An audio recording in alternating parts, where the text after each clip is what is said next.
Welcome to the What Really Happened radio show. The history the government hopes you never learn. Here is your host, Michael Rivero. And aloha, America. Welcome to our show today. It is Wednesday, January 27th, 2016. Hump day, middle of the weekday, starting that long, slow glide down to Kaahumanu Friday and another crazy weekend. We don't get a lot of relaxation on this stuff. The phone lines are open, 877-300-7645. Tom is sitting in our control room here to answer the phone here. And on this day in history, January 27th, 2006, Al Gore announced that we only had 10 years left before the Earth cooked. And here we are, 10 years later, and they're still trying to dig Washington, D.C. and New York and Boston out from all that human-caused global warming. Another little interesting anniversary that's pertinent to our current discussions. On this day in 1998, First Lady Hillary Rodham Clinton appeared on NBC's Today Show, claiming that the allegations that Bill Clinton had had a sexual affair with Monica Lewinsky was all a plot, the work of the vast right-wing conspiracy that was aligned against her husband ever since he announced he wanted to run for the White House. And as you know, last week they tried to bring back the vast right-wing conspiracy regarding Hillary's mishandling of classified information, and of course everybody started laughing, and so they've dropped that one. All right, getting on to more serious news here. The U.S. is basically violating Syria's national sovereignty by grabbing this air base and setting it up without the permission of Damascus. But remember, it's ISIS and Al-Qaeda who are the provocateurs here. And we're heading into a rather dangerous standoff with Russia, because they're trying to get these peace talks going starting this weekend. And the major sticking point is that the U.S. wants the U.S.-backed terrorist groups to take part in the peace talks. And the Syrian opposition and the Syrian government are saying, no, these people aren't even from Syria. They're not even citizens. Why would we let them come on in and be part of a new government? So that's kind of a sticking point. Joe Biden's already out there saying, we're ready to impose a military solution in Syria. We're going to bomb those brown people until they agree with us, because that's what we do. That's what made America great. So basically, the U.S. is trying to find some way to start a war in Syria and make it look like it's Russia's fault. And they better move real quick, because the U.S.-backed rebels have lost another key town in Syria thanks to a Russian airstrike. This one was basically the end of a month-long offensive. The town of Sheikh Miskin, strategically located at a crossroads commanding a supply route in southern Syria between the Jordanian border and the capital. It's back under Syrian government control. Now, over in Iraq, Iraqi MP Hadi Amini today is saying that all of the U.S. airstrikes in Iraq that are supposed to be targeting ISIS have been a complete and utter failure. They keep missing ISIS and hitting really expensive Iraqi property. Well, yeah, that's what they're there to do. We saw exactly the same thing in Syria. Oh, we're going after ISIS. Sorry about the water treatment plants. Sorry about the power stations. Sorry about the refineries and the pipelines and the food storage facilities. But really, we were there with good intentions. We had good intentions. We are going after the horrible, horrible terrorists, and you should just let us bomb your country until we get them. So they're still out there playing that same game. And we all know it's a game. It's amazing. All right, we're going to grab ourselves a real quick phone call. Steve in Massachusetts, aloha. Welcome to the show. What's on your mind? Hi, Mike. I know you were discussing yesterday about Flint, Michigan. Yes. And like you're saying, it's not an accident, nor is it an isolated incident. I mean, how many times we have to see these things happen over and over again, whether it be polluting our waters or tainting our food or the vaccines or the viruses or the doctors passing drugs like candy. It's more than just, I think the globalists want us sick so they can make their money, and they want us dead. I mean, how many times have I... No, they don't want us dead. They don't want us dead. They can't make money off of us when we're dead other than the funeral parlor, but that's a one-time deal. But yes, there is a financial motive to keep the American people constantly, chronically ill in order to extract more wealth from us for the medical industrial complex. Now, a couple of years ago, I did a video for a healthy living, actually it was an anti-aging medicine conference called What Are They Thinking? And yesterday I reprised it to the front page of WhatReallyHappened.com, talking about all these things going on right now. And again, I think something that is so ubiquitous and obvious as clean water, and a victim class that is universal, these small children who are being permanently damaged by this, I think we're going to see the American people basically center around this and saying, okay, this is really too much. This has gone on too far, and I'm hoping people are going to get angry. It is time to get angry at all these people in politics and corporations who are saying it's okay to poison little children because we're going to make a little bit more money. I mean, stop whining about smelly, brown, stinky water. Think how much money that we saved and spent on corporations. I mean, that's the entire argument coming out of the Michigan government right now. You look at the globalists, too, though. I mean, how many times have they casually mentioned that, the Earth is overpopulated, we're useless feeders. We like to come back as a disease to infect everybody. I mean, they're suddenly telling us they want us dead. They view us as cattle. Well, what they want is the other leaders' people dead, okay, because that's a resource. They don't want their own people to be killed as long as they're being useful. They want the other nations' people to be dead. When National Security Study 200 was put into effect, it was directed at third world nations. It wasn't working inside the United States of America. No, they wanted all those third world people to go away to make it easier to grab those natural resources. And, I concede that there's a population problem on planet Earth, and there always will be because sex is a lot more fun than dying. But the problem is everybody who's screaming about population reduction, they want somebody else to go without children. They want somebody else to do the dying. And, they should walk their talk. If they're really convinced the human population is unsupportably high on this planet, walk up to the top of a tall building and dive off, try and hit a private central banker on the way down. Yeah, that'd be too good to be true. Yeah. I mean, it's getting unbelievable now. And, yeah, we should get angry because there's too many times we've seen stuff like this happen. It's not a coincidence anymore, it's just too many times. No, it's just happened too many times. And again, part of the problem is, the government demands that we trust them. It made promises that, give us your tax money and pay your water bill and we will provide safe, clean drinking water for you. I mean, nothing is more essential to your health and life than safe, clean drinking water, half a gallon a day per adult.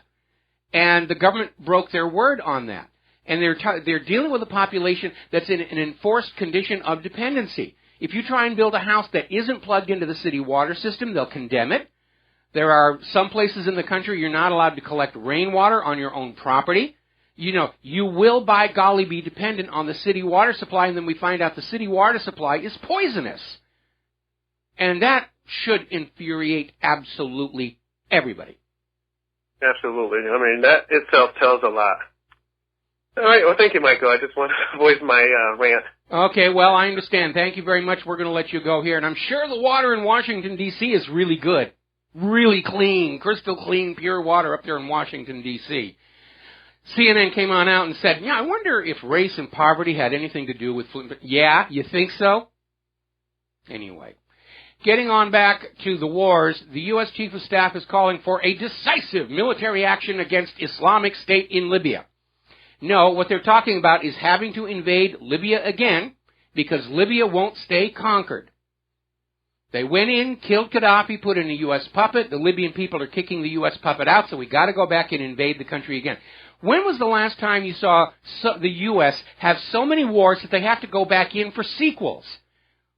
Desert Storm, Desert Stomp, Revenge of the Desert, over in Iraq. Yeah, I've lost count how many times they've had to go back into Iraq. They're having to go back into Afghanistan, had to go back into Yemen, and only 2 years ago they were saying that was a successful U.S. intervention. Really? It only stuck for 2 years. We'll be right back. Aloha, America. Welcome back to the show. We're talking about all these wars and how the U.S. foreign policy of taking control of countries that they have been doing since the end of World War II, it doesn't work anymore. And, Iran kind of spoiled what was a wonderful scam of going into a country, overthrowing their government from within, and installing a U.S. puppet. Because in 1979, Iran kicked out their U.S. puppet ruler, the Shah, and they went back to running their own country. And the United States said, they can't do that. They can't do that. Once we conquer them, they have to stay conquered. And it started a trend. And so here we are in a situation where the U.S. keeps having to re-invade the countries it's invaded before. Because those gosh darn people won't stay conquered. They keep trying to kick out their U.S. puppet rulers and rule their own country for themselves. We can't have that. That would be democracy. That's absolutely insane under the fascist New World Order. The will of the people. And so we're going back into Iraq. We've got boots on the ground in Iraq again, Delta Force, regular soldiers, trainers, and advisors. And the U.S. intervention in Libya was such a smashing success that now we're into the sequel.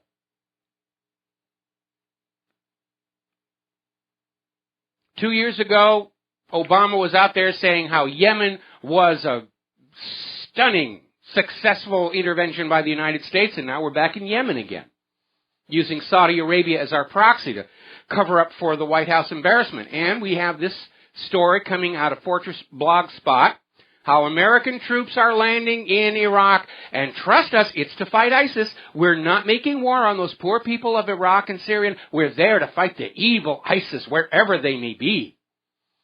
And that's Iraq, and they're now in Afghanistan, and they're over in Syria. Some of them are down in Australia. Whole bunch of them up there in Oregon. We got to go in and declare war on them. Remember that slipping we'll be out of Afghanistan by? The last one we had was, by the end of 2017. Now they're saying it's going to be decades before the U.S. gets out of Afghanistan because apparently they found more oil and a lot more opium poppies they have to protect. Got to keep those American drug lords happy and keep that opium flowing from Afghanistan.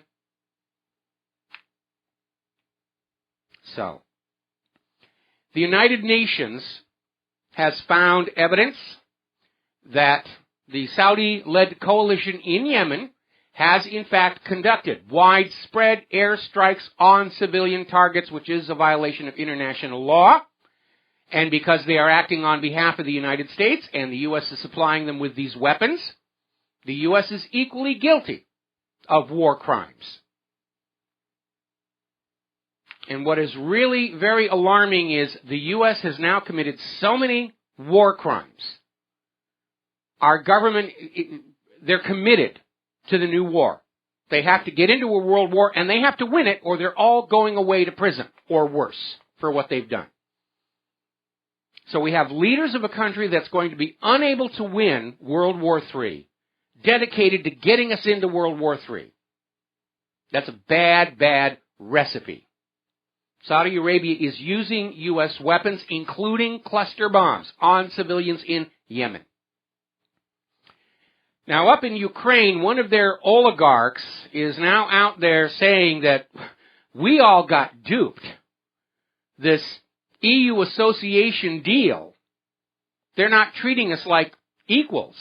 The European Union sees Ukraine only as a source of raw material and customers for European products, including debt. In other words, the classic colonial relationship. Well, part of the problem is because most of the manufacturing in Ukraine is over in the eastern part that's trying to break away. Western Ukraine has some agriculture, but not much else. We're starting to hear rumblings that Poroshenko may have to make a deal with Russia after all. And 2 years of civil war, U.S.-backed coups, all of that will have been for nothing in the terms of U.S. and European foreign policy. Ukraine is still going to slip from their grasp and join the growing Russian sphere of influence. They're out there trying to demonize Russia and Putin. No, they're taking away our assets. No, the assets are jumping ship. They know the American ship of state is down by the bow and taking water fast. Of course they're going to leave. For a very simple reason. Russia is making deals while all the U.S. knows how to make is war. And that's what it comes down to. Ukraine is in serious trouble economically. They're having to liquidate the world-famous aircraft manufacturer Antonov. This, for anybody who's an aviation buff, this is an amazing company. They built some amazing aircraft. And they're going to be broken up and sold because Ukraine is that desperate for cash right now. According to Grizlov, who's a Russian diplomat, he's saying the special status of Donbass ought to be permanent. In other words, let it be. Let it just go on being independent. Of course, Poroshenko's got other ideas, which is why they're continuing to shell the place all the time. Now, over in France, there's a rather interesting phenomenon going on. Following the Charlie Hebdo attacks, the government of France came out and said, we must protect freedom of speech for all, which sounded really good, and like most government promises, was completely opposite to what was going to happen. Because while people in France are allowed to criticize Christians and Muslims, the American government, the French government, anybody criticizing Israel is punished. Anybody supporting the Palestinian point of view is punished. Anybody supporting BDS is punished. That's not freedom of speech. That's permitted speech. You can talk about whatever you want as long as it's something the government has approved ahead of time. That's not freedom. And more there is resistance to this obvious censorship on behalf of Israel by the government of France. Open protests, acts of defiance. Yes, I'm going to support BDS. What are you going to do? Throw the entire country into prison? Remember what we reported yesterday where Israel is out there openly saying that the entire global internet ought to be filtered so that nobody can criticize Israel. That's not freedom, that's dictatorship. And it's a reminder that Israel does not believe in the principle of freedom of speech or freedom of thought. Israel's attitude is, you do what we tell you to do. Or God will get you. The Israeli culture minister is now proposing that all artists and media people in Israel have to sign a loyalty pledge in order to receive any funding for their work. That's more dictatorship, more control, more censorship. We'll be right back. Aloha, America. Welcome back to the show. Now, over at the United Nations, Secretary General Ban Ki-moon made a very honest and accurate assessment of what's going on in Gaza. And he's saying, if you go into a captive population and you're starving them, you're bombing them, you're not letting them have basic living necessities, you're throwing them in prison for no particular reason, and you're killing them just at random, eventually they're going to fight back. And we understand that. And Netanyahu went out and said, you're encouraging terrorism. How dare you sympathize with the Palestinians? You're just going to encourage them to stand up and fight back even more, and that's terror. Nobody is going to put up with the way the people of Palestine are being treated for very long without getting angry about it. Even Gandhi would have reached a point of saying, to heck with nonviolence, let's kick them in the balls. I mean, Netanyahu is just out there, he's just saying whatever comes into his head here. Any sympathy for Palestine is bad. They're evil, they're terrorists, they want to bring back the ovens and all the same thing they're shouting about Iran. And that's all they can talk about. Israel is the aggressor. Look at the maps of Israel and Palestine from Israel's founding to today, and you will see who is wiping who off the map. And it's not the Palestinians. Israel is stealing more land from the Palestinians. They're kicking people out of their homes, giving the homes to Israeli settlers. The settlements are all illegal under international law. And Ban Ki-moon is saying that the Palestinians have a legitimate grievance, which they do. And Netanyahu is saying, acknowledging that they have a right to be upset, that's only going to encourage them to more terror. Why do people even listen to that guy anymore? All right, let's talk about what's going on up in Oregon, because there's been a bit of a tragedy. Apparently, while they were off the wildlife refuge, some of the people were stopped at a police blockade. Apparently, the police had an informant inside the group, no surprise there, who tipped them off that they were heading down a certain road. There was a roadblock, and these people were stopped. The two Bundys were arrested, and there was a shootout. And one individual, Lavoy Finisum, was killed. Another individual was wounded. And the first report from the scene itself was that Lavoy was shot with his hands in the air, not presenting a threat. The witness, in fact, said that only the police fired their guns. There was no return fire. And that went out on the independent media, and almost immediately the police came back and said, well, we've got two witnesses that saw Lavoy attack the police with a lightsaber and a chainsaw and a trained rabid elephant and all this other stuff. Well, the witness count now is up to 7 who saw Lavoy not only with his hands in the air, he was down on the ground with his knees. There's one report, the cops just shot him right in the face. So now we know who drew first blood. Basically, the FBI is hell-bent on war. They're going to turn this into a new Waco or a new Ruby Ridge for a very simple reason. Legally and constitutionally, they are in the wrong.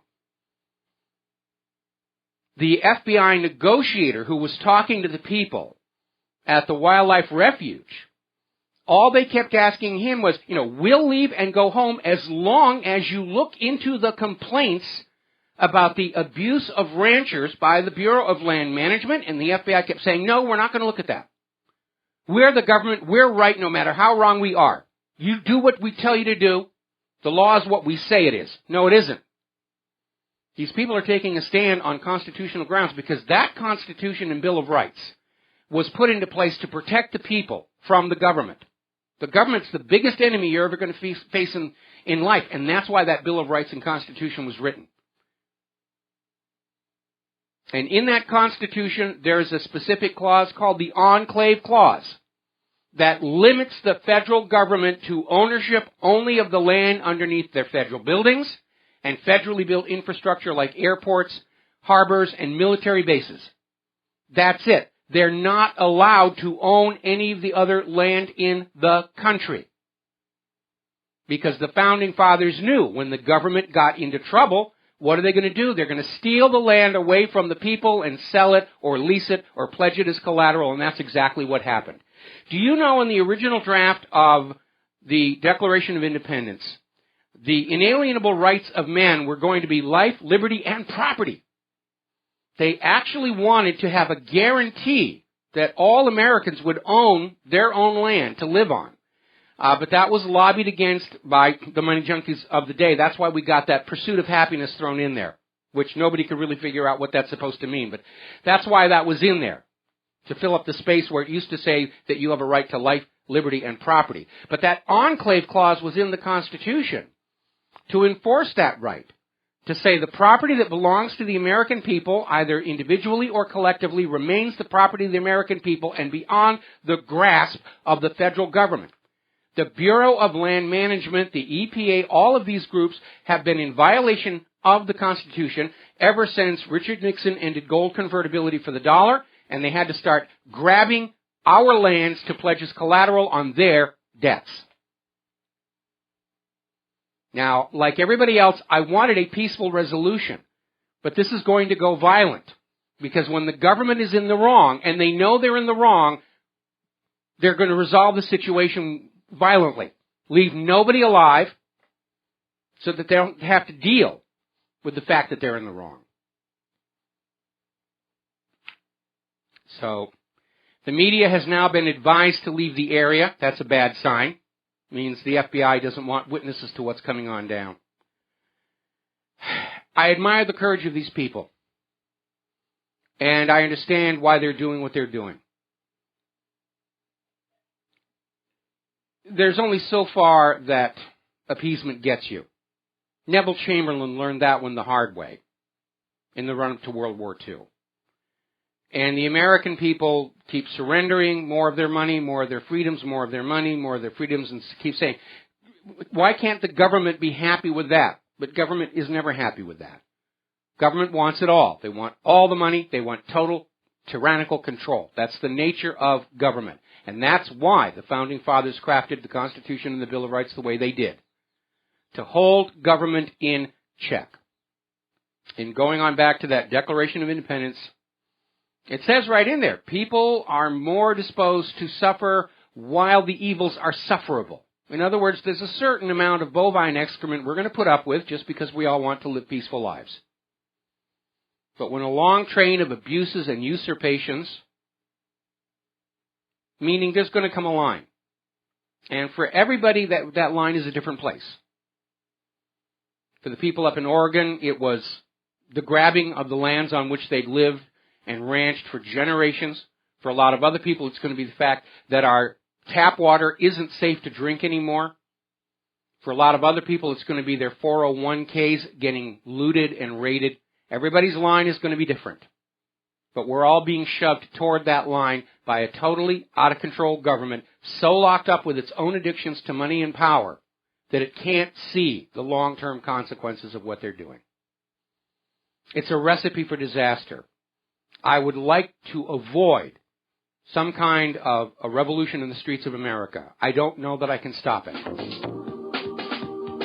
But that's where we are. We're going to have to take a break for commercial. Aloha, America. Welcome back to the show here. And again, we're finishing up on the situation in Oregon. And hopefully the situation will resolve itself with no more fatalities or even injuries. But as I mentioned before, when the government knows it's in the wrong, it wants to get rid of all the witnesses, because a whole bunch of dead bodies in a burned building is preferable to the public actually starting to ask, what was the issue behind all of this? And the issue behind all of this is the Bureau of Land Management's constant abuse of private landowners to take their land away from them. And the government doesn't want you thinking about that. So they may go for the Waco option or the Ruby Ridge option, which is why they've chased the media out of there now. So they can do what they're going to do and then make up some kind of story about it. Oh, they were religious fanatics. They set themselves on fire. Really? We had nothing to do with that, like they did down in Waco. There's only one good point in all of this. If this is the beginning of strife internal to the United States of America, world opinion is going to side with the group that did not draw first blood. World opinion will be against the side that did draw first blood, which in this case is the United States government and the FBI. So from a public relations propaganda point of view, the U.S. and the FBI are already on the defensive. And it's only made worse by the fact that in the eyes of most people around the world, the U.S. government and the FBI have got zero credibility. Certainly with this attitude of, no, we're not going to look at what the BLM has been doing to ranchers. We're not interested in that. We just want to take the land because that's what's important. Money is more important than you American citizens. You should have learned that over at Flint, Michigan, for crying out loud. All right, we're going to grab a couple of phone calls here. Andrew in New York. Aloha, Andrew. Welcome to the show. What's on your mind? Hey, Mike. I'm going to talk about Oregon, but first I want to ask, could you expand, did the federal, the FBI do anything wrong in, Waco or Ruby Ridge? Because, the fish were being killed.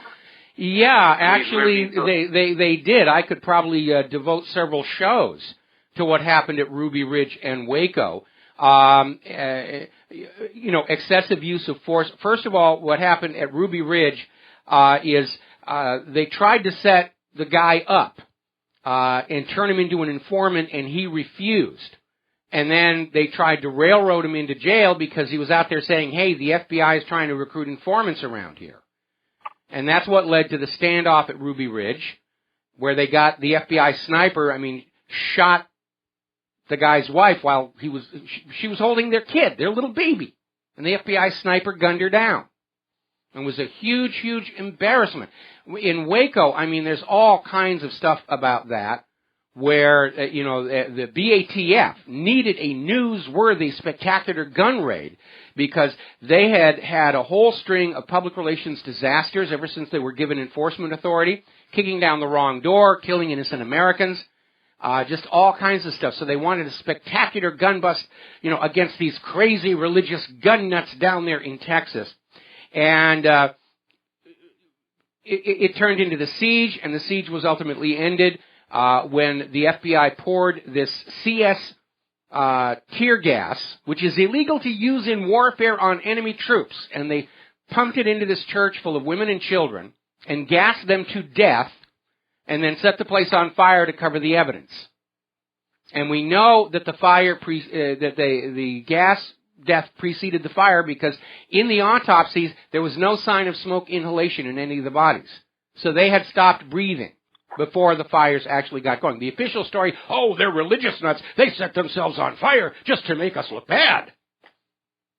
And, I have photos at my website of the BATF arriving at the Branch Davidian Church to make the bust. And it's the start of the gunfire. The very first shot fired was one of the BATF snipers shot David Koresh in the groin. That was the first gunshot fired. And that, of course, made the situation rather untenable. But it's very obvious in the photo. All the bullet holes are in the church. There are no bullet holes in the cars or canvas-covered horse trailers that they rode the BATF in with. The gunfire was all one way, and we're getting word from Oregon about this guy who was killed. Again, the same thing. The police were the only ones actually shooting. And we know what the police are like in this country. There's a lot of out of control. The police are murdering more innocent Americans than the terrorists and the mass shooters put together. It's totally, totally out of control. And unfortunately, I think it's going to end very, very badly because, again, if these people in that wildlife refuge get their day in court, and they're allowed access to, especially the independent media, they're going to make a big stink about how the Bureau of Land Management is in violation of the Constitution by stealing everybody's land in order that the U.S. government can try and solve their economic woes with it. The last official act of any government is to loot the nation. Anyway, Andrew, we're running out of time here. Do you have anything else real quick? No, thanks. Thank you, Mike. All right, we're going to switch over here to Glenn in Pennsylvania. Aloha, Glenn. Welcome to the show. What's on your mind? Hello, Mike. Over a week ago, there were numerous credible reports of drones reconnoitering the area in Oregon, that facility. And one thing that I thought was lamentable was the remote nature of the facility because it limits witnesses and that sort of thing. But I also read one single report, like an unsubstantiated report on a blog by someone who supposedly lived in a nearby town, who last week said they saw a C-130 gunship and a couple Apache helicopters orbiting and practicing in the area. And I wouldn't put it past the government forces to send in humans to draw fire and get some shots fired going, and having done that, pull the people back and just go in and hit the place with a Hellfire missile or two. Well, we don't know exactly. They're going to try and do it in a way where it's all the victim's fault, and the government is squeaky clean, and their feces are not odoriferous. But nobody's going to buy it because we all remember Waco and Ruby Ridge and all the other hoaxes. Somebody in the chat room was saying, that after Waco was all over, the government literally bulldozed the entire site down 6 inches and trucked everything away to a top-secret location for disposal. Didn't want anybody going in there and trying to do anything that might provide hard evidence that the government was lying. They did the same thing in Oklahoma City. They did the same thing with the World Trade Towers. They got that steel out of the country and over to China just as fast as they could so that nobody could grab samples of it to test for contamination from thermite reactions. Well, Bill Deagle supposedly had some samples, and he was quite blocked on getting it analyzed. But all they have to do is get a little video of shots going back and forth, and then allege that they fired first, and then they can haul off and hit them with whatever they want. Well, nobody's going to believe them anyway. Now, the Internet has been cut off to the wildlife refuge. I understand they've got a generator and a ham radio, so they're getting information out that way. But, of course, the U.S. government could come in with an electronic warfare plane and just jam those frequencies as well. But the fact that they're kicking out the media is they're planning a spectacular end. and possibly they're going to use it as an object lesson to the rest of Americans. See what happens to you when you don't do what you're told? Don't give me this Constitution and Bill of Rights nonsense. That's a recipe to head for the graveyard. You just do what we tell you to do, and we'll let you live a little bit longer.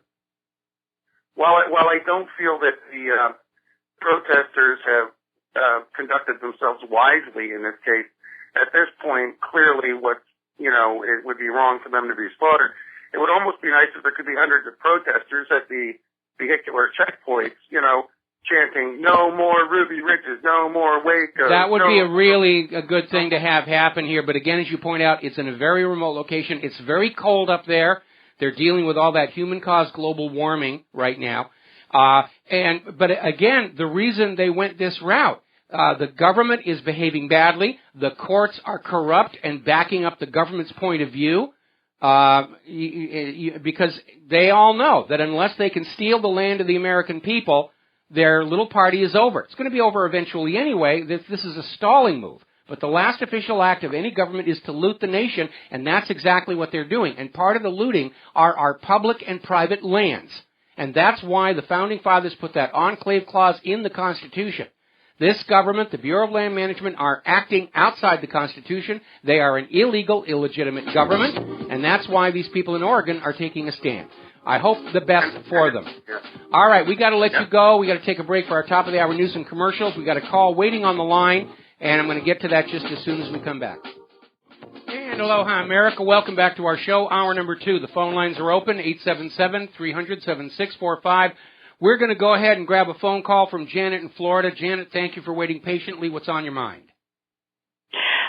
Very quickly, I don't know if you're aware or not, on SGT report the last couple of days, they put a 6-minute, 20-second video on the Clintons, specifically Hillary Clinton played a key role selling out American land and resources to the Russians, where she signed off in 2013 the land up there in Oregon and another state, and they fronted it with a Canadian company, and the Russians came in and bought that land for the uranium. Well, they haven't bought it yet, but the deal is that the Bureau of Land Management will take it over for the preservation of the environment, and then down the road they turn around and say, well, I guess we don't need this land anyway, we're going to go ahead and sell it off. And that's been happening all over the United States of America. Over in Nevada, around the Bundy Ranch, the Bureau of Land Management was just grabbing up all the land to preserve the desert tortoise, and then all of a sudden they turn around and say, actually the desert tortoise isn't that important, the land is now available for sale, and apparently it went, for a project that Harry Reid was up to his neck in. So we're absolutely, and I just want to tell all your listeners that Harry Reid was not hit in the eye by a piece of exercise equipment. That was his brother, who was drunk at the time and was arrested. Oh well, let's send some sympathy support to Reid's brother, and well done. Karma is, isn't it? I'm sorry. Karma is a bitch. Well, we'd like to pretend that it is, but unfortunately a lot of these evil people go to their graves happy as all heck that they were able to do what they did. And they all know that this idea of heaven and hell is a myth to control us, plebes, keep us in line. They know that they're not going to be spending eternity in fires. They understand this life is the one you get, and they want all their goodies right now. And, like all these people who sold us into private central banking 100 years ago, they lived lives of wealth and privilege and power, and they went to their graves happy as they could possibly be. Okay?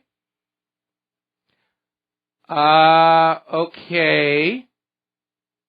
Janet, I guess we lost Janet. Okay. Oh, okay. Here we go to James in Ohio. Aloha, welcome to the show. What's on your mind? Hello. I've listened to what you've been saying recently about us being on a war economy, and I think the independent media could really reach a lot of new people if they kind of drove home the point that perhaps things like Flint, Michigan, and Sebring, Ohio wouldn't happen if we weren't spending like $550 billion on blowing people to kingdom come, Then maybe we'd have some money to rebuild our infrastructure. And another thing is that computers are great, but I've been involved in political activism since I was 12, and it really makes a difference if you leave literature on people's doorsteps. I always enjoy doing that, and it doesn't take a whole lot of effort for people to think that there's an entire army of activists out there when there can be just a handful of you doing it. Something that relates to their life. That's maybe 9/11 isn't such an issue for most people, although it should be, but something that affects their life personally. Well, that's why this drinking water issue is so important. We're talking about, every one of us has city or government-provided water coming into their homes. Now we're all wondering, is it safe to drink? Because it's not just Flint and Sebring. There are already reports coming out of New Orleans, Boston, Baltimore, that their water is toxic and full of lead. We had that report in The Guardian that said they had documents confirming that all of the major cities east of the Mississippi were underreporting heavy metal content. To put it more directly, they're lying to you about the safety of the water. And this government is, we're paying some of the highest taxes in the world, and we're not being taken care of for it. That money's been, it's pouring into Israel. It's propping up Wall Street. It's paying for these wars of conquest. Huge amounts of money are being taken out of our pocket by the system. And everybody's saying, where the heck does it all go? Well, the fact that we have so many billionaires in this country is one clue. Looking at this water situation and the permanent harm it causes to children, I think that's an issue that pretty much every American is going to have a gut-level reaction to. Because we all have to drink water. We're all, for the most part, dependent on these city water supplies. And the fact that Flint and Sebring were lying to their people about the safety of the water. I mean, we're going to be getting into this in a little more depth later on. But, yeah, this is an issue that does affect everybody. Everybody ought to be angry that government was selling us poison, toxic water, lying to us about it, insisting it was safe, and we were just being petty for complaining about the color and the smell and the taste. Well, maybe they can have Ann Coulter come out and say a little bit of lead is good for you. I'm expecting that to happen any day now. That's all I have for you. Thank you, and keep up the good work. Thank you very much. We're going to let you go here. All right, getting into the economy. As you know, it was a less than pleasant day on the stock market. Opened low. The PPT got it slightly into the green, and at that point, everybody began bailing because the old conventional wisdom of the trend is my friend no longer works. People are selling the rallies. They're looking for a rally as a chance where they can bail with the maximum amount of their money intact. They're not going to be able to keep this up. Apparently, they were hoping the Fed was going to drop that prime rate again. The Fed held firm because they didn't want to be seen reversing themselves this soon, especially going into an election year where pretty much all of the candidates are out there saying, well, we've got an economic recovery and it's still fragile, but things are looking better and we've got to go make war on the rest of the world. Let's see, Bloomberg interviewed Goldcorp. Even Bloomberg is saying, buy physical gold coins and bars while you still can. Because they're still out there pushing this idea of the cashless society so that your money is always in somebody's bank somewhere where they can grab it for a bail-in. And apparently bail-ins are already starting to happen over in Italy. And the only way a cashless society where your wealth is never under your own control anymore, where you're dependent on the bank to keep track of it, you hope, if they're not looting it, the only way that can work is they're going to have to ban investment metals at the same time. Or everybody's going to take their little plastic card down to the nearest coin dealer and swipe it through and say, however much is on that card, I want the equivalent in silver and gold coins. So I guarantee you, they're going to come in together. Royal Bank of Scotland, still backed up by the taxpayer, they're looking at another profits bloodbath as it plows additional billions into what they're calling their cleanup operation. Left over from the mortgage-backed security fraud. They're still cleaning up that mess, and who gets to pay the ultimate bill? Ordinary people. Ordinary British get to clean up that mess. Ordinary Americans get to clean up that mess. And you understand why that is so incredibly unfair. We had no control over Wall Street. Wall Street went ahead and engaged in a massive fraud. It blew up, and they're dumping the losses on us. We had nothing to say about it. Why are we paying for this mess? We didn't make it. Boeing stock has tumbled after a drop in revenue, cash flow. Huge cut to guidance. They're going to be looking at cutting back on 777 production next year. They lost that huge contract to Airbus over in Iran because of the anti-Iranian sanctions. Caterpillar retail sales have never been worse, and that is an indicator that nobody is doing heavy construction. Nobody's doing infrastructure, repair, improvement. Except for Israel, hardly anybody's buying Caterpillar bulldozers. All right, we got to take another break for commercials, and we'll be right back. Aloha, America. Welcome back to our show here. We got a couple of calls waiting, but I want to get back and get some actual news in there. Greece is already starting to buy oil from Iran now that the sanctions have been lifted. So it's already starting to influence things. We're hearing talk about artificially reducing oil output to drive the prices back up so that you will pay more and they will get more money from you. That's how it works. New York just crossed a historic threshold. There are 60,000 homeless living in New York City right now. 60,000 homeless in New York City. Don't let them tell you there's an economic recovery. Not with 60,000 people on the streets of New York. Now, that's assuming that most of them didn't freeze to death from all that human-caused global warming that came down last weekend. All right, we're going to grab ourselves a phone call. Paul in New Jersey, aloha, welcome to the show. What's on your mind? Michael, I wanted to mention something about the fellow out in Oregon who was killed by the police, Lavoy Finicum. Yeah. Yeah, it's very ironic because I was watching a video last week and I urge people to see it. It's on YouTube. It's called Oregon Protesters Find and Remove Cameras. Yes. And I don't know if you saw the video, but I think Lavoy Finicum was one of these foolish men who basically partook in taking down surveillance devices. And one of the surveillance devices was inside an electrical substation. Okay? Okay, well, so, listen, Paul, okay, first of all, he wasn't being foolish. They were making a point that the government, rather than deal with the legitimate grievances of all these ranchers who've been abused by the Bureau of Land Management, were coming in and acting like Nazis. The Wehrmacht is on the ground, we're spying on you, and I agree it may have been a provocation to take the cameras down, but then, as far as I'm aware, nobody had a warrant out there for those cameras to be there, which is a violation, again, of the Fourth Amendment. The government's in the wrong here. Period. End of discussion. The government's in the wrong. Absolutely, but let's admit, two wrongs don't make a right.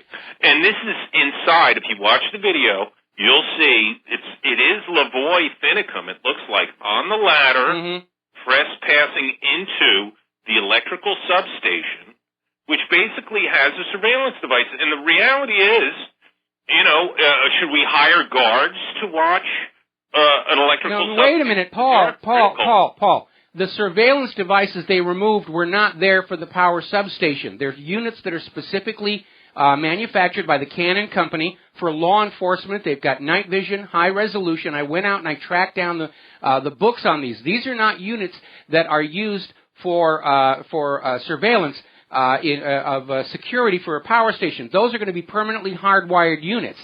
These units are ones that can be put up real quick and taken down real quick, and they're used by law enforcement. It's got nothing to do with the security of the power station. Well, if you look at the direction of where the camera is aiming, and the one they take down within the substation, it's aiming at the fence along the substation. I think it's but that camera can be steered remotely. It can go 360 degrees. It can go from straight down to about, 20 degrees up. I hunted down the model of the camera that they got down, and I was looking at the book. These are not units that are used to protect the security of any kind of a facility. They've got magnetic bases. They're operating completely wirelessly, and they're designed to basically, somebody from the government goes up, sticks one up on a pole outside your home, and they can spy on you. But they can also watch the electrical substation. They're not used for that purpose. They're not designed for... All right, Paul, goodbye. I'm getting sick and tired of all these let's blame the victim phone calls on this one. I went out and I hunted down the manufacturer's documents on this camera. They are not designed for permanent monitoring of secure facilities. They're designed to be quickly installed, wirelessly available to spy on people. That's what they're there for. The government is in the wrong here. They've been in the wrong every step of the way. Now, I will agree. It may have been a little reckless to take these cameras down. Personally, I think just hitting them with a paintball would have been sufficient. But I can empathize with all these ranchers from Texas to Utah to Nevada to Oregon who are having their heritage stolen from them for financial gain. And the courts will not intervene except for that one case we reported yesterday. Guy was in court for 30 years against the Bureau of Land Management, finally got his land back. The Hammonds are in prison based on a law that is designed to punish acts of terror, which they did not commit. They started a backfire to stop an approaching brush fire, and some of the Bureau of Land Management land got burnt. That's an accident at worst. They were thrown in prison for 5 years on a terrorism charge, so the ranch will fail and the Bureau of Land Management can grab it. All right, we're going to grab one more call from Matus in Canada. Aloha, welcome to the show. What's on your mind? Hey, Michael. I like to call these people federal apologists. That's a good term. People calling in, yeah, apologists. Or government apologists, because that guy who was calling in saying it was really the fault of the people of Flint that they were drinking toxic water. That's not federal government, that's state government. So let's just call them government apologists, and they're all pulling overtime right now, I think. Yeah. So the 6,000 homeless, that's enough for a voting bloc. 60, as long as they 60, didn't get killed off by all the human-caused global warming powder. It's 60,000, 60,000, in New York City. Right, 60,000. That's a voting block. They could actually vote themselves some extra warm blankets. Oh, but they can't vote. They don't have a home address, you know. If they were illegal immigrants or refugees, they could vote then, but, you know, the homeless aren't allowed. No, actually, the homeless can vote. There's just nobody to vote for that's going to do anything for them. I mean, all these candidates are up there, they're more interested in Wall Street than, you know, down in the Mission District or whatever they call the equivalent down there in New York. Totally. Skid Row. That's and then Skid Row. About the gas, you mentioned about the gas. I just wanted to mention in Vancouver, BC, Canada, we're paying the same for gas at the pump as we did 12 months ago. And what's happening is that the refineries are just putting their prices up like 300%. So, oh yeah, the oil companies are making out like bandits on all this, the drop in oil prices. We saw the same thing here in Hawaii. There's been a token drop at the gas pump. I think we're still paying $3.40 a gallon here. Yeah, we pay like about $1.15 a liter, so times 4. So we're paying like between like $4 and $6 a gallon, which is what we paid when oil was like over $100 a barrel, and we're still paying that when oil's down at $30 a barrel. And it's just because somebody in the supply chain decided, hey, let's just pump up our rates 300, 400%. So these greedy refineries that were already doing just fine are now just laughing and laughing and laughing. And it's actually worse than paying the same. Effectively, we're paying more because our whole economy is hurt because of it. Everyone's a bit poorer. It's more painful to pay the same now as it did back then. All right, well, Matus, I'm going to have to let you go. We've got to take another commercial break. I'm sorry for interrupting you. We're going to let you go. We'll be back after these few words. Aloha, America. Welcome back to the show here. And you have to stop and think for a moment that we are currently living under a government that takes all of our tax money but can't be bothered to give us all safe, clean drinking water, but they can sure go on out and buy $1,400 a pop spy cameras to keep watch on us. Is that a government with some screwed up priorities or what? Anyway, we're going to take a call from Tom in Baltimore. This is going to be the last call we're going to take on the subject of Oregon because I don't want to get stuck on this subject. We need to move the show forward. So, Tom in Baltimore, what's on your mind? Amen to what you just said, Michael. I normally limit my calls to once every 2 weeks or once a week. I had to call to tell you, you're so right on target with how you handled the callers blaming the victims of Flint yesterday and how you're criticizing and handling properly those who would disparage the dead. We don't disparage the dead and criticize them until a reasonable amount of time has passed. That's just basic human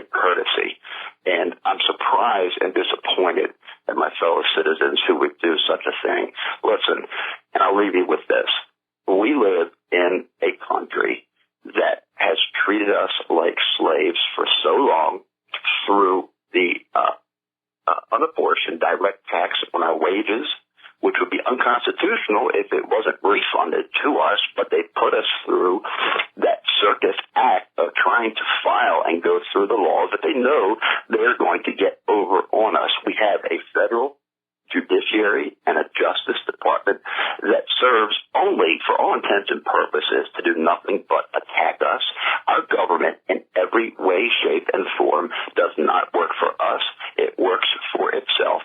And the only way we will ever get our rights back given to us by God is to respect one another, find our common find the common things we agree on, come together as a whole, and take it back. Other than that, we will continue to bicker with one another, and they will continue to take advantage of us. Well, you're absolutely right. Government and the Wall Street are addicted to our wealth. And like any other addict, they can't see anything but that next fix. It's completely out of control. And, at this point, the government, by virtue of having violated all of our constitutional rights, is illegal and illegitimate. They don't care. That was the message the FBI was delivering to the Bundys up there at that wildlife refuge. We don't care if the Bureau of Land Management is stealing all your land. Just get used to it. That's the new normal. That was the message. We're not interested in looking at what's going on. It's such a con on us that even our offspring and our elected officials don't even remember, most of them don't, what our rights are anymore and think it's normal. So sad. Yeah, that's the brainwashing. That's the propaganda. Again, going back to Common Core and the way they present the Bill of Rights to young students, they've rewritten the Bill of Rights completely. And they're hoping people will just read that and think that's what it's supposed to be and not go back and read the original. By the way, speaking of which, okay, I think everybody ought to go back and reread the Declaration of Independence. And while you're reading it, think about all that's going on right now in our country. And I think if you're anything like me, you're going to develop a much deeper appreciation for what they were saying when they wrote that document and signed it. Because now it's pertinent. Go ahead. If you can remind your audience daily just how close we are to having that window shut forever on gaining our freedoms back, that would be such a help for America. Well, again, my goal here is I would like to avoid a bloody revolution in the streets of America, because if there's one thing the U.S. government is really good at, it's killing people. I mean, while we have our courts, we can still, as a people, come together and at least make a ruckus there. I don't mean anything but the battlefield of the courtroom.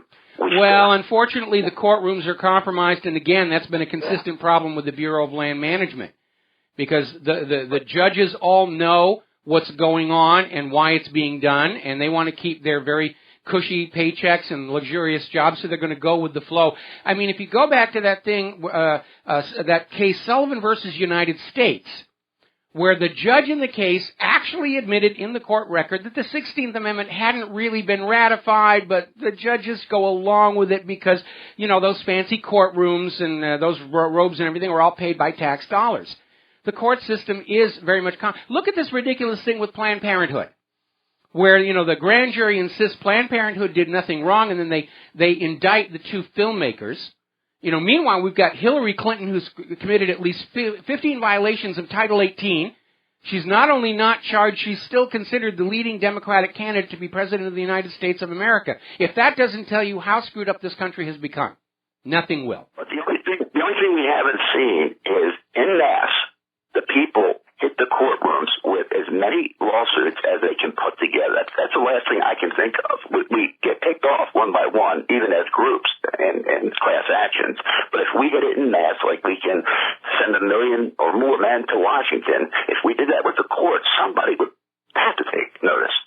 Well, I think we may see that, because right now we're looking at a major class action lawsuit of every single American with government-supplied water against every level of government that allowed that water to become toxic. Because this problem is not confined to Flint, Michigan, or Sebring, Ohio. We are already aware of at least 6 other cities with dangerously toxic water being sold to the people by the various levels of government. Knowingly, it wasn't an accident, and it's a perfect class action lawsuit with literally 300 million plaintiffs. And it's one that could be parlayed into every other grievance we have, and if we keep up the vigilance, that could solve the problem. I pray for that. Well, we don't need to parlay it into the other areas here. When you're laying siege to a castle, you don't attack it all along the entire front fortifications. You look for the one weak spot, and you put all of your energy in there to breach the wall. And right now, a class action suit based on toxic drinking water sold to the American people, that's the weak point in the government, and they're panicking about that one already. Anyway, yeah, well, I'm after that victory. I'm after any victory that pulls the rug out from under this government so we can rebuild a new one. You know, I'm not after the victory. You're right. Concentrate on the one thing, and then after we win that, then keep up the vigilance. Well, very much so. All right, Tom, I got to let you go. We're really running out of time here. We're going to switch over to Terry in Oregon. Aloha. Welcome to the show. What's on your mind? Oh, Michael, when I heard you talk about Cruz and Rubio, they weren't eligible to be president. I brought back a memory, a thought that I had when McCain was running. He wasn't born in the United States either. No, but he was born in a U.S. possession, the Panama Canal Zone, and exactly. That was still technically U.S. territory. So, according to the law, and according to what the court said on that court case you talked about. Which court case was that? I don't think the McCain eligibility ever went to court. It's pretty much assumed that all foreign U.S. military bases, canal zones, and possessions are part of the sovereign territory of the United States of America. So McCain definitely was qualified at that point. Okay. All right, second thing, I just want to get your quick opinion on something. Michael Rupert wrote Crossing the Rubicon and exposed the CIA for selling drugs in South Central Los Angeles.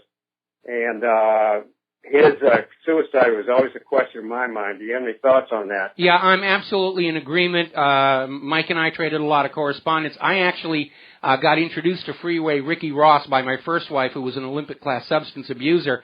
And Ricky was just wide open. He said, I'm working for the CIA, and as long as I'm selling drugs for the CIA, I'm never going to be arrested. And as long as he worked for the CIA, he never was. All right, Terry, gotta let you go. Gotta take a break for commercials, and we'll be right back. We got 2 more phone calls to get to. Aloha, America. Welcome back to our show here. We're going to grab another phone call real quick, and then we're going to get on to Donald Trump and the GOP debate and all the rest of that here. So, Scott in Texas, aloha. Welcome to the show. What's on your mind?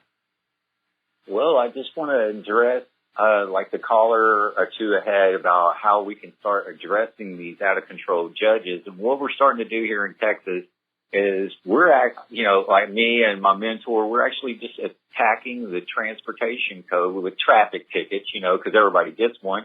And so we're fighting it all the way through on the constitutionality. And then when judges start getting out of line, I'm indicting judges, that's how we got to bring it before grand jury and start showing and then when we start finding out the corruption in the grand jury, start exposing that too. So this is how you have to learn the law, the basic ins and outs of law. I encourage everybody to listen to Rule of Law Radio, Monday, Thursdays, and Fridays, and you will absolutely be astounded to find out when you know what your rights are and you start learning the law, and then you're able to defend that. It's empowering. Well, I'm absolutely in agreement that we need to start re-educating people what their rights and freedoms really are, rather than the propaganda that we're getting from our educational system.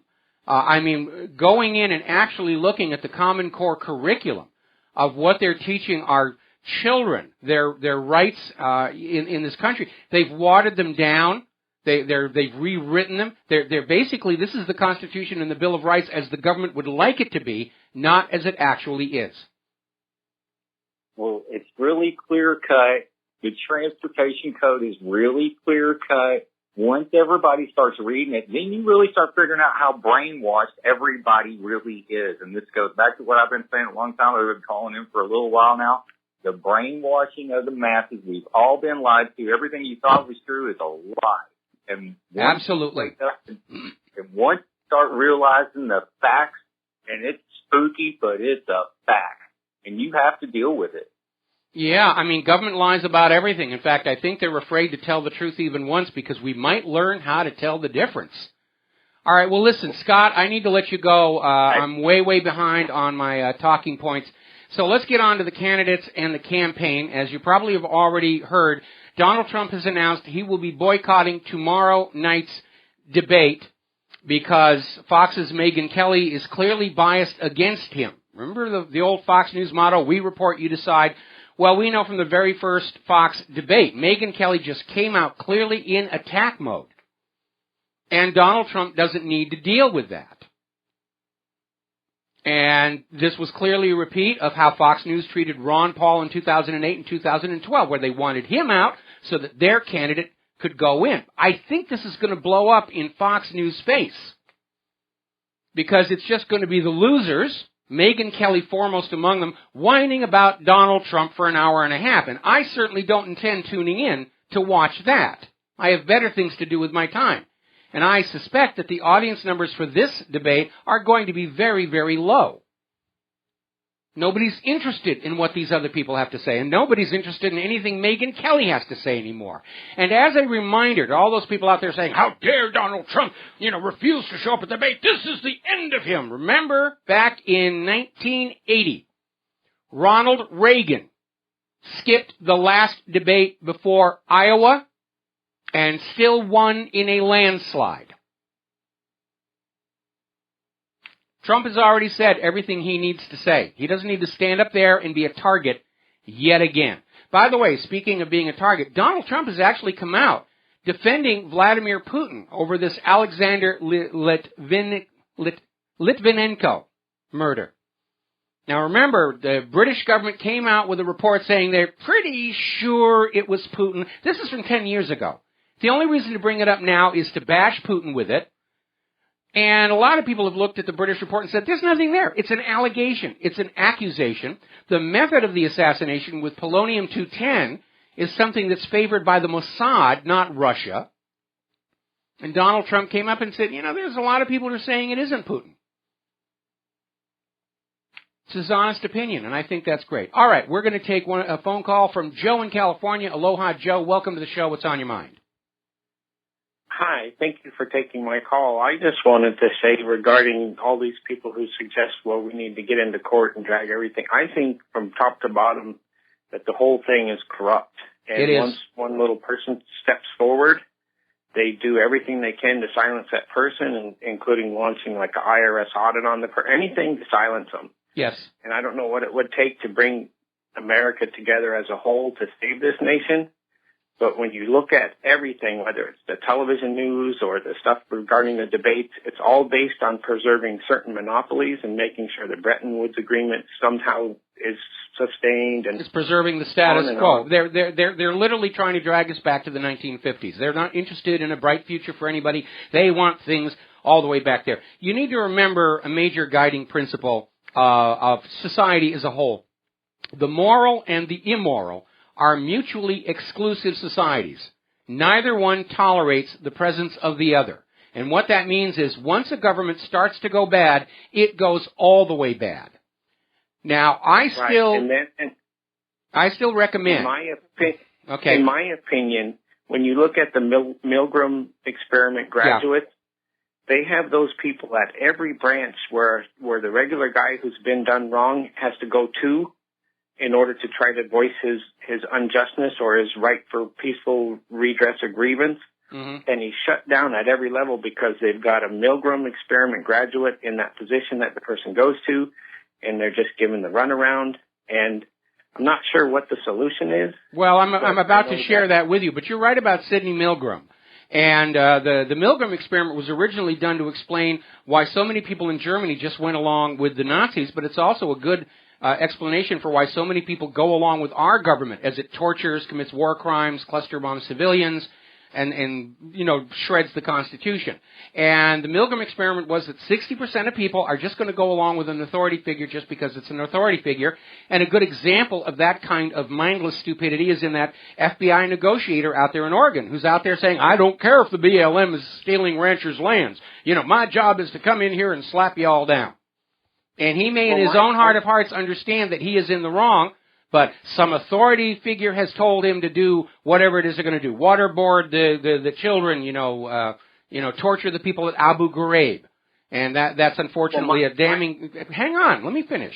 It's a damning indictment about humanity. Now, what we're going to do about it, what I've been saying all along is, if we don't give the government an excuse to declare martial law and a national emergency, this government is tearing itself apart. Day by day, I'm seeing more and more parallels between the collapse of the former Soviet Union and our current government situation, which is like the Soviet Union destroyed its own credibility with its people, especially after Chernobyl. We're seeing the same thing here in the United States of America. Hatred for the government's at an all-time high. Distrust of the government at an all-time high. If we stay calm and don't give the government an excuse to dramatically change the nation any further, I think it's going to collapse. That's why they're so desperate to start a war to save themselves. Well, my point is this. For a very long time, you look at throughout history, many people have fought and fought and fought and faced the same thing we're facing today. We're struggling and struggling. And then you look back to these people 200 years ago when we got away from it all and started our own nation, and the bankers came right back and found us. The courage that it took for those old guys to get on a horse in the freezing, harshest conditions compared to what we have today and ride into Washington on horseback in the freezing cold just to stand up for people they don't even know. And they stand together and they fought and they just were sick of it. And now we're to the point where it's all new again, but we have the convenience of heaters and jackets and more technology, but we're still fighting the same people that 200 years ago, they got fed up with it. We're fighting the money junkies. That's my point. We fought the revolution to break free of private central banking, only to have a corrupted Congress and a corrupted president sell us back into that very same banker slavery 100 years ago.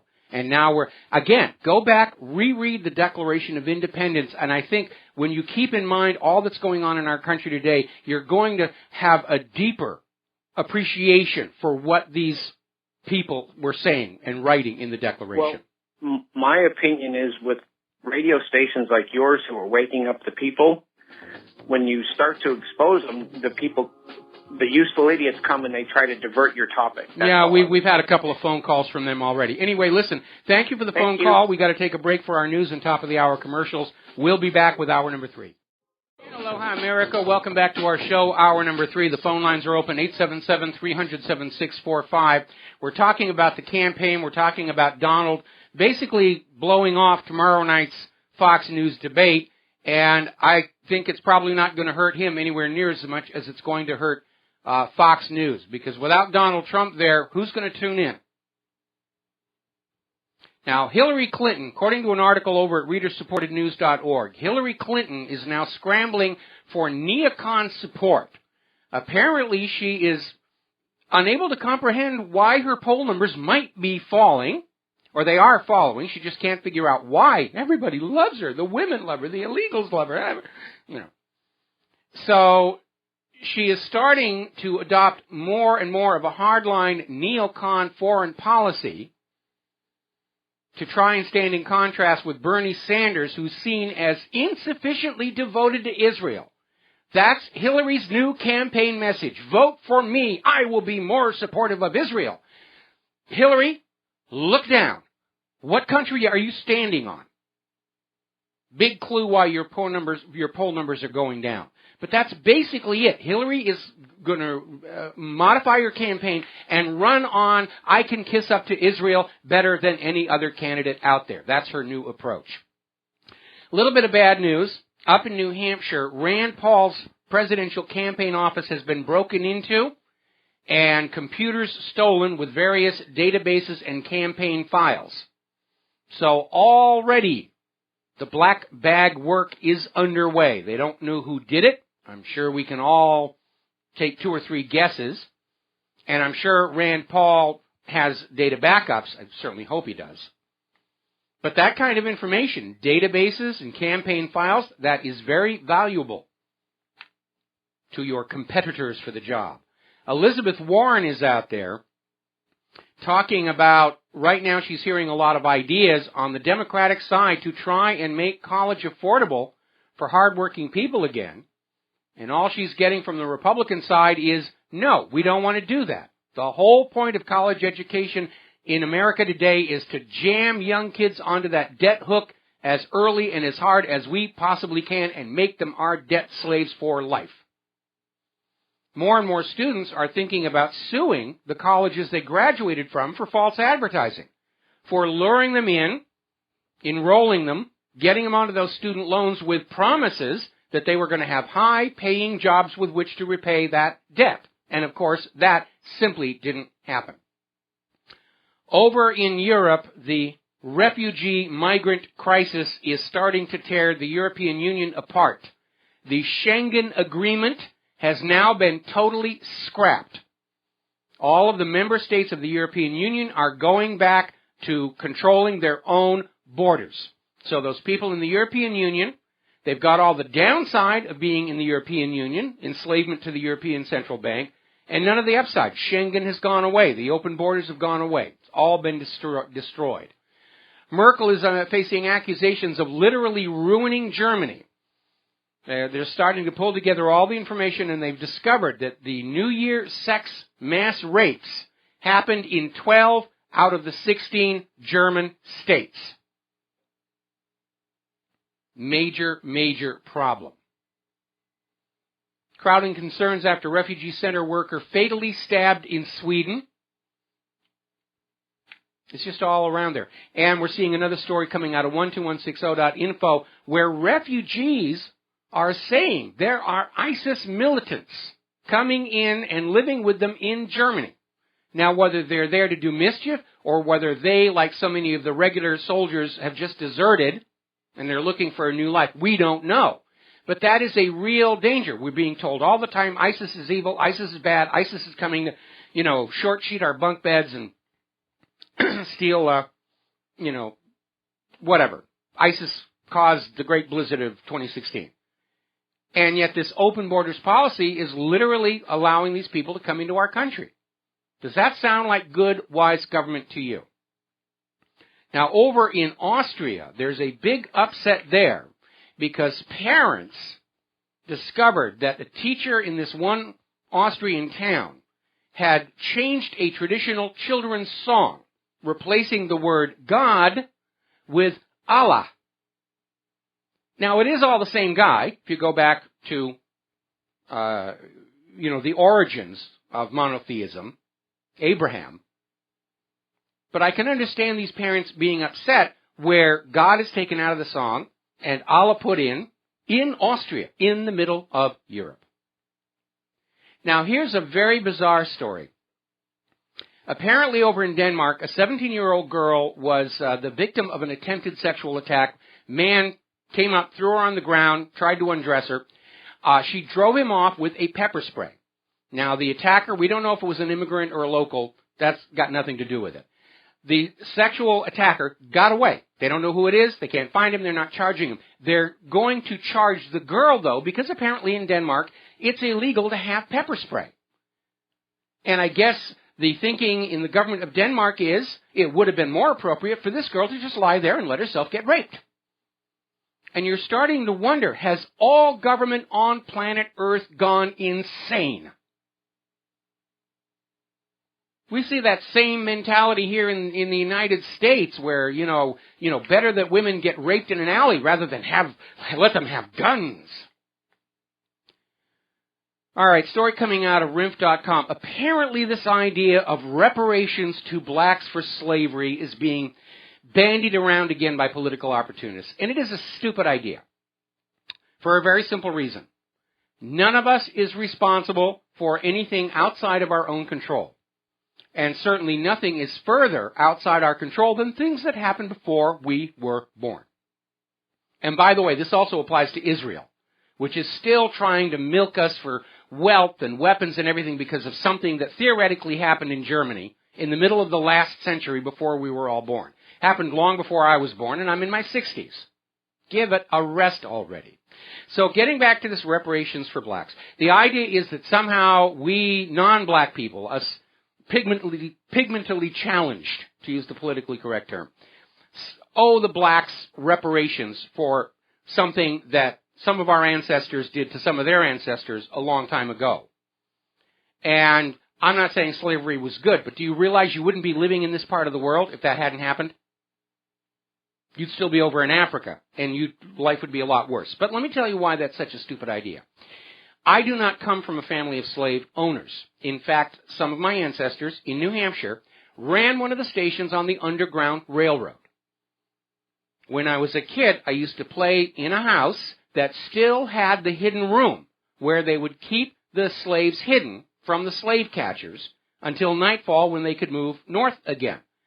And our house was like 2 days away from the Canadian border. Now, had my ancestors been detected, the slave catchers would have done very bad things to them, because while New Hampshire opposed slavery, they recognized you'll pardon the expression, property rights of the southern states, and slave catchers were allowed to come into New Hampshire, recover the slaves, abuse anybody helping them, and take the slaves on back. Now, imagine for a moment that I go up into Canada and I track down all the descendants of all those slaves my ancestors helped to freedom all those years ago. And I get up on their porch and I ring the bell and I say, "Hi, you owe me reparations for my ancestors helping your ancestors become free." They would laugh me off the front porch, and justly so. Had I been alive back then, yes, I would have helped, but I wasn't. And I'm not going to take credit for something I was not around to do, nor will I accept responsibility for things that happened before I was born. We all have to start living in the present and deal with the evils that are before us now, and not constantly be sucked back to things that happened so long ago. It's just another way of denying our current reality. We'll be right back. And aloha, America. Welcome back to our show here. And I just got an email from somebody saying that they're not going to tune in to the Fox News debate tomorrow night, because without Trump there, it's nothing but the Sheldon Adelson butt-kissing club in action, and who needs to see that? Okay, we're going to grab a real quick phone call. Kathy in Massachusetts, aloha. Welcome to the show. What's on your mind? Hi, Mike. I was looking at a Northwest Liberty article that talked about how the Islamification of Montana is about to begin. And I wondered, will people in Section 8 housing or elderly housing, will they possibly be forced out, just as in Germany happened? Could very well be. Before this whole European immigration thing got underway, remember Barack Obama came on out and said he wanted to have quota-based populations in neighborhood, that every neighborhood would have to have so many Muslims and so many Jews and so many Chinese and so many whatever, and basically giving away. The agenda is to blend us all together into a single mass of humanity with no clear sense of who we are, where we come from, no sense of a cultural, historical, or regional identity. And they thought it was going to work because these liberals all believe in Margaret Mead in Coming of Age from Samoa. But that book was a complete hoax. And you can't do that to people and not get a negative reaction, which is what we're seeing all over America and all over Europe. And this could not only destroy the European Union, it could destroy the intellectual foundations of liberalism. Sooner or later, they're going to have to go back and deal with the fact that that foundation, that the human mind is born completely blank and is shaped entirely by the environment, is absolute junk. I have a follow-up question, and I did just send you that link to your email address. Okay, I was discussing this with someone, and they said, well, Germany doesn't have a constitution and, protections. And I was like, well, do we really have one either anymore? But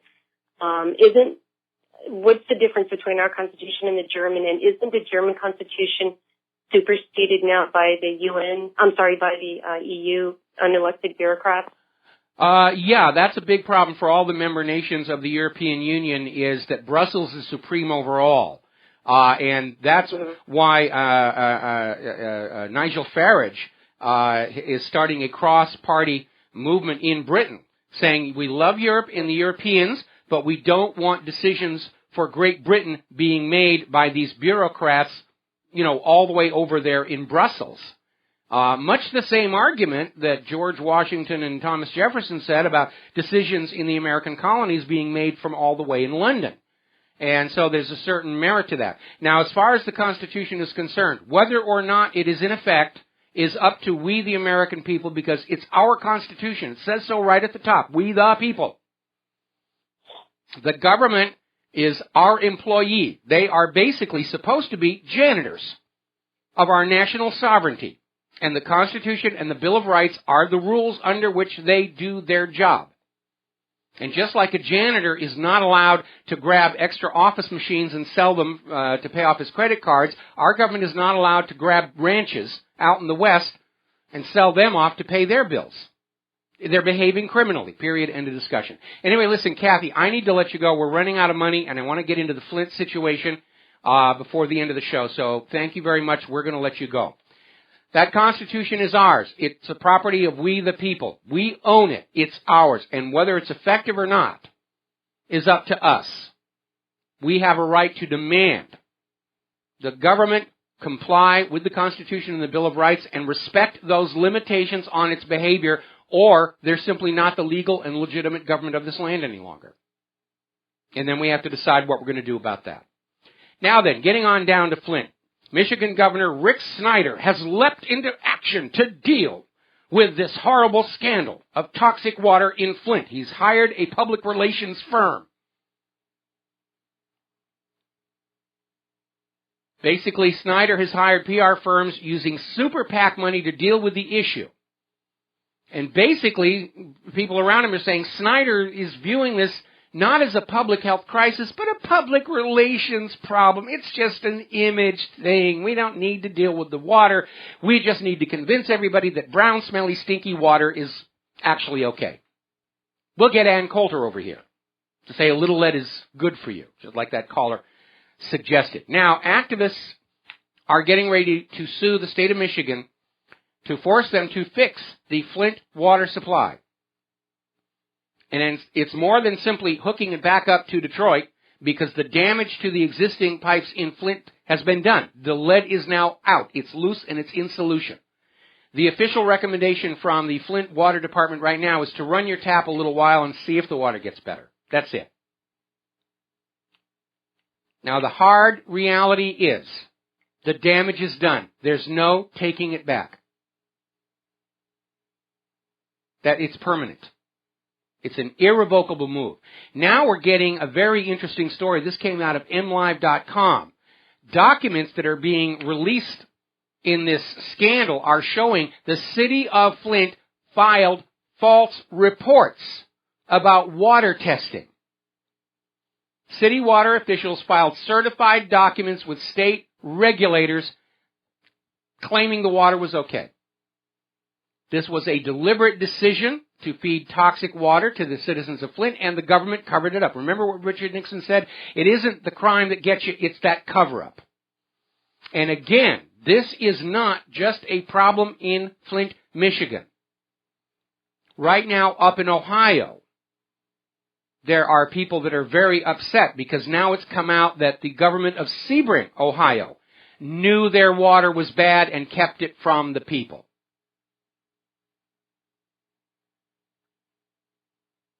Up in Youngstown, the Rust Belt, they're finding their water was bad. They were kept in the dark for months. Children are being tested for lead poisoning. Schools have been closed for 3 straight days because nobody can drink the water coming out of the fountains at the school. They're handing out bottled water. Now, handing out bottled water is nice. They're not going to do that for the entire lifespan of all these people. They're going to do it for a month or so and say, see, problem solved, and they're going to go away. Now, Michael Moore, over at his website, has written an absolutely amazing article. Do not send us bottles of water. Instead, join us in a revolt. Now, I'm a fan of Michael Moore. I love Canadian Bacon. I loved Roger and Me. I don't agree with him on his topic about gun control. But he has hit it out of the park on this one. And we link to it. And he's basically saying, I know you all want to help. You can't. It's permanent, and giving them bottled water now does not correct the damage from the toxic water they've been drinking up to now. This is going to spread. I'm sure by now everybody is ordering water testing kits, and they're going to be testing the water where they are, and they're going to make that known out there on the independent media, and they should. We ordered a water testing kit. As soon as we get it, and I'm pretty sure we have good water here in Hawaii, but we're going to post the results. And if you test your water, send me the results as well. We're going to make a big list of where this problem is. We'll be right back. Aloha, America. Welcome back to our show here, and already there's a poll out saying that if Donald Trump is not in the debate tomorrow night, 83% of the poll respondents saying they're not going to tune in. Be a complete waste of time. As that email said, it's just going to be the Sheldon Adelson bought and paid for butt-kissing club doing their thing, and everybody whining about Donald Trump. Megyn Kelly will be fuming that she can't attack him again.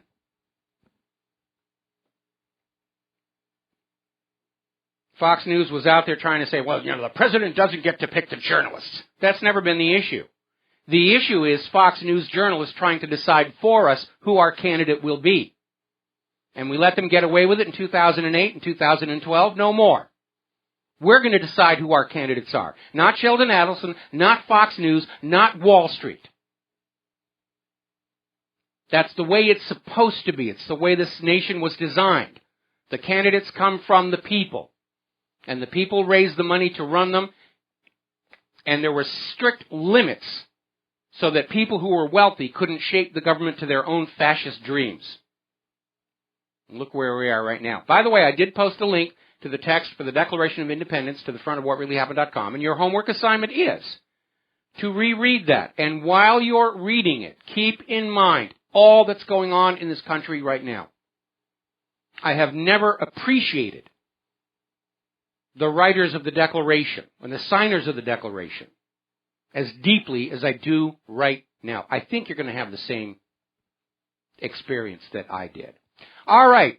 Moscow is buried in snow right now. They had to cancel 65 flights. And Moscow's a city that's used to dealing with heavy snow, but it's even too much for them. Another headline coming out of the Express in Great Britain, worst storm in a century hits Great Britain. Snow and ice could follow torrential downpours, gale force winds. Forecasters warn freezing temperatures could return. Gosh darn that human-caused global warming. And the carbon Nazis are out there trying to figure some way they can, survive another hard winter and still keep on saying the world is getting warmer. It's all your fault. You will atone by giving us more money. We don't have it to give you. That's where your plan falls apart. We just don't have it. Time magazine already came out with, I kid you not, we reported on this yesterday. They're coming out with a story. 2016 will be the hottest year on record. On what could they possibly base that? They're just out there. They're you know what's going on? The media is out there desperate to prove that they're still in control of your minds. They're desperate to prove that they can still convince you the world is warming despite the snow and ice. They're still out there determined to prove that they can still decide for you who the candidates are going to be. Because if they can't, if they have lost that ability, and they have, then all these large corporations and very rich people who've been propping them up despite massive financial losses, they're going to put their checkbooks away. The corporate media is fighting for its life, and unfortunately its life depends on their being able to bamboozle you successfully. And they're not doing it very well at all. And good. I don't have any sympathy for them. The corporate media stood up to be shoulder to shoulder with the liars and corruptors of our nation, and they're paying the price for it now, and I have no sympathy for them whatsoever. All righty, we're going to grab a quick phone call here. Al in Canada. Aloha, welcome to the show. What's on your mind? Hi, Mike. I'm just getting in, but I just heard you talk about Donald Trump not being in the debate, and it's a shame. But I have a surefire way that he could win this election easily. All he has to do is go on any news show and read the Declaration of Independence, and he's a shoo-in. I would agree, but I don't think Donald needs to read it to us. I think everybody ought to be rereading it again. Take a good look. In essence, he would be reading it for everyone else. I don't think he needs to do that. I mean, so far, everybody's trying to come up with these explanations of why Trump is doing so well, despite early predictions of doom and destruction. And it all comes down to the very simple thing. He's a very plain-talking man. He says what he actually means, not what he thinks you want to hear. And he's saying a lot of the same things ordinary Americans are. He is definitely resonating with the American people because despite his money, he comes across as just an ordinary American. He's not establishment politics. He's not up there waffling back and forth on the issues. He's not letting his mind be driven by the poll numbers. And people are like saying, whatever Donald Trump says, even if you don't like it, it's what he means and he's going to act on. And you can make a decision based on that. All these other candidates, it doesn't matter what they say. You have no clue what they're going to do if they get elected, other than that they're going to continue this proud tradition of selling out the nation to Israel and Wall Street and the war machine. And that's really what it comes down to. Anyway, Al, thanks an awful. Go ahead. And you got to love, he throws out these little truth nuggets from time to time. I love that. Yeah, he does. Doing that. Thank you very much.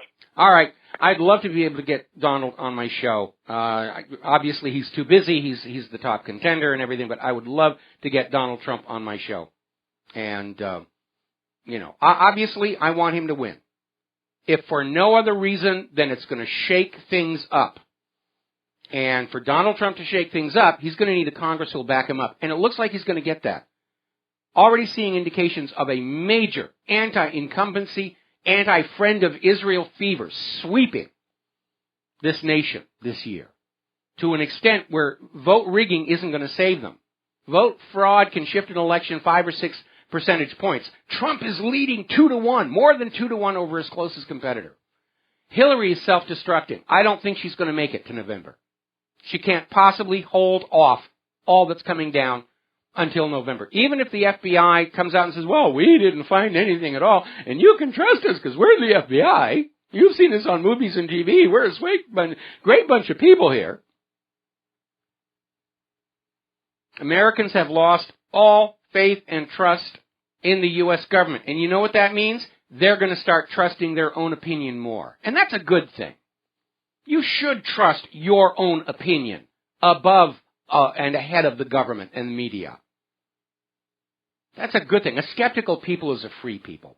Now then, real quick, a little bit of news from the world of computers. If you are using Apple products, in particular the iPhone, iPads, Macintoshes, you may want to be very careful about using the Safari browser. All of a sudden, there seems to be a major problem where when you go in and you type into the search suggestions feature, it goes out of control, goes wacko, and literally will drive the machine crazy till the point where it resets.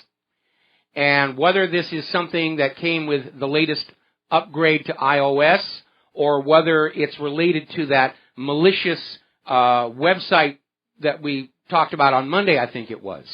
Either use a browser other than Safari or turn off the browser's search suggestions feature while they work this one out. Alrighty, real quick here, we're coming up on our next commercial break.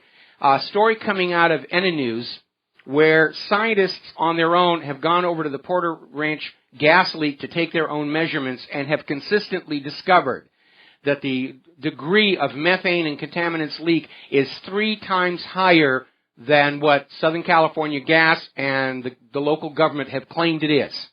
Ooh, gee, the government is lying to us again to reassure us everything is just okay. But this is another major epic disaster from failing infrastructure because government takes your tax money and they spend it on themselves and their buddies and they're not taking care of the nation, and that is the government's primary obligation. To take care of the nation and its infrastructure, to give us safe gas pipes, clean drinking water, safe roads. Are they doing their job? Of course not. We'll be right back. Aloha, America. Welcome back to our last segment of our program today here on our hump day. And this Flint situation keeps getting better and better and better and better. Now, at issue was this decision to switch from using the Detroit water supply, which was clean, safe water, to the Flint River, which was free but toxic. And the fingers are pointing. And now it has come out that when the decision was made to unhook from Detroit, the Flint City Council voted to connect their city water system to the Kaahumanu Water Authority, which provided safe, clean water at a lower price than Detroit. But apparently the city manager and the mayor had the authority to augment the water being purchased from Kaahumanu with water from the Flint River. So the city council is off the hook for what's going on here. Somebody else made the decision to switch to using mostly water from the Flint River, because obviously they were having to pay for the water from the Kaahumanu Water Authority. The Flint River was free. There's no question, though, that water from the Flint River was what was coming out of those taps in the city of Flint. So who made that call? It wasn't the city council. It was somebody else acting on their own. And who made the decision to falsify the water safety reports? This is no accident. It was deliberate. It is a crime. The damage done to these children is permanent. There's no way to undo it. And the question every single American should be asking, probably is asking right now, is, have they been doing the same thing with our water? And more we're starting to hear from around the country, yes. Don't forget that article was in the British press earlier this week. I think it was on Monday. The Guardian has documents confirming that most of the major cities east of the Mississippi are seriously underreporting the heavy metal content of their tap water. This is a good time to be selling water filters, I might add. This was deliberate. They put finance over the health of the people. CNN is asking, is it because these were poor black people? Yeah, might have been. That's going to make it even worse. I think that would qualify as a hate crime. Everybody needs to buy a water test kit. Check your water. If you're finding high content of lead or whatever, send the results to me. I'm going to start putting up a little map. Pen all of these little water reports on it to see how widespread this problem is. Because I guarantee you it is not confined to just the 6 or 7 cities we're already aware of. It's amazing. Alrighty. World awash with waste plutonium. And basically what they're talking about is the emphasis in the early years of nuclear power development were on uranium fission reactors because they produced bomb stuff as a side effect. Well, unfortunately, even if you decide you're not building nuclear bombs, that bomb stuff piles up. It's called plutonium.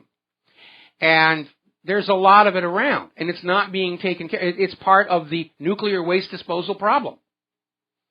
And apparently, British ships are about to carry an initial 330 kilograms for safekeeping in the United States. We don't know where they're going to put it. They just had an accident, a tunnel cave-in in one of these proposed facilities.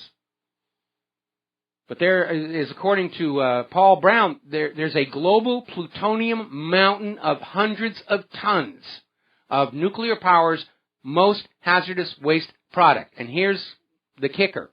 It's flammable. It'll burn. Produce plutonium oxide. You breathe that in, that's the gift that keeps on giving. Now, a little bit of good news coming out of Massachusetts. Their Attorney General has notified Gilead Pharmaceuticals that they are going to be charged with price gouging. Now, this comes over that issue a while back. Martin Shkreli acquired the rights to this medication for, I think it was AIDS patients, and he shot the price up from $10-20 per pill up to over $700 a pill, and everybody was upset. Then he said, I'm going to bring the price back down. Then he didn't. Now he's out of the company with other legal problems.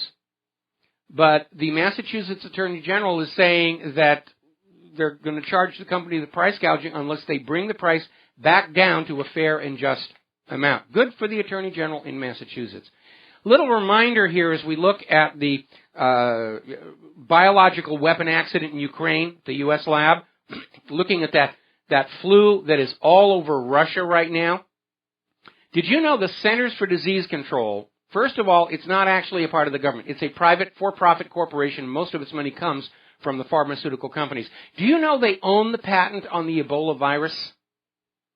Now, in theory, you're not supposed to be able to patent anything that comes out of nature. And as a matter of fact, Monsanto is in big trouble over in Europe because they tried to patent a non-GM tomato, and they're under a lawsuit for that. Now the European Patent Office is revoking a patent that Monsanto took out on non-GM melons. So you're not supposed to be able to patent something that comes out of nature. So how is it that the CDC has a patent on the Ebola virus? Is it artificial? Anyway. Another article we did out here from 12160, 8 reasons to avoid doing business with Monsanto. I wish we could do that, but as we mentioned, I think it was only yesterday, Monsanto is buying up all the heritage seed companies, the non-GM seed companies.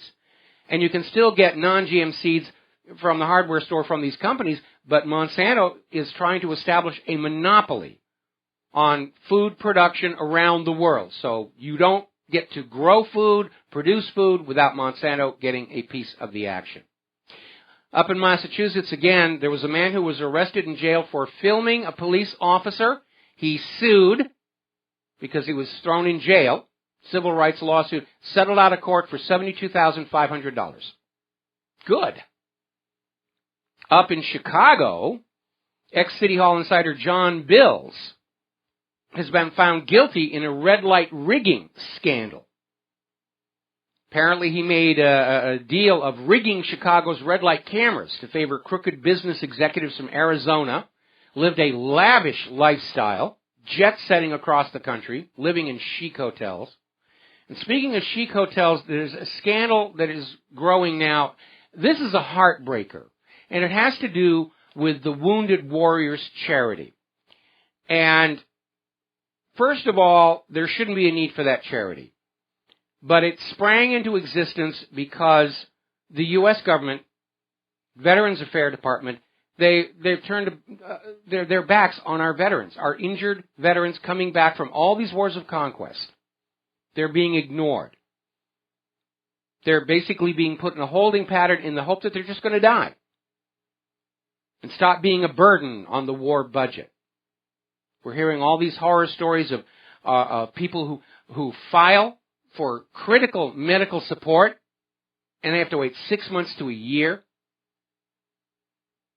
Had this report of just one VA office had a backlog of 4,000 applications.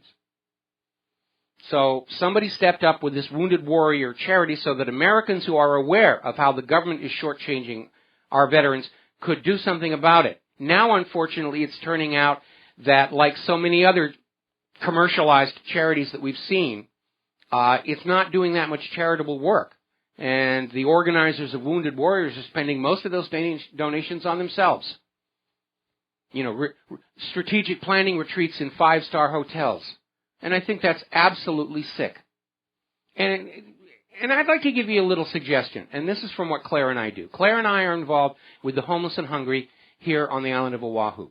We don't give money to the big, fancy advertising charities. We go out, we buy the food ourselves, we go down to distribution sites at the local church, we hand it out ourselves. We know for a fact 100% of what we're doing reaches the people. And I suggest you all start doing the same. There's the music. Time for me to get out of here and get something useful done with the rest of the day. We'll be back tomorrow on GCN. Until then, go ahead and reread that Declaration of Independence. And while you read it, think about all that is going on in the country today. We'll be back tomorrow. Aloha, America.